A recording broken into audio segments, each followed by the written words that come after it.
evening, everyone. You know those verses that talk about Christ being our peace? They really bring me comfort. Take a look at Isaiah chapter 9 and verse 6, where it says, "For unto us a child is born, unto us a son is given. He'll be wonderful, counselor, mighty God, the everlasting Father, the Prince of Peace." That really does bring rest for my soul. I hope it does for you as well.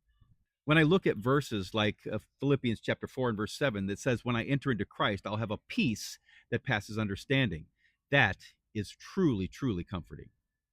When I take a look at Romans chapter 5 and verse 1, "When I enter into Christ by faith, that I have peace with God." My friends, I know I have full assurance of my salvation, and it comes by the peace of God.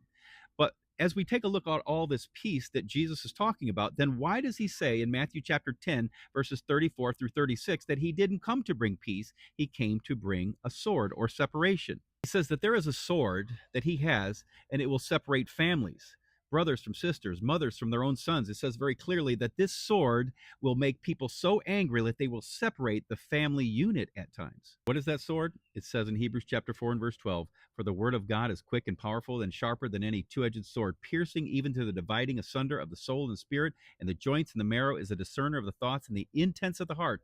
That's the new covenant, friends, and it really irritates those that don't have that peace. Jesus even says in Revelation chapter 19, verse 15, that out of his mouth will come a sharp sword, that with it he should smite the nations and rule them with a rod of iron. So that's the same sword. That's the word of God. And my friends, very clearly, that separates nations and even families, unfortunately.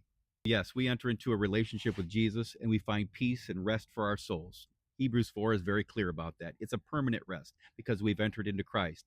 But what happens is that sword of the Spirit, that sword of the gospel comes out, and it really angers those that don't want Christ. My friends, pray for those who are angry with you because of the sword of the Spirit.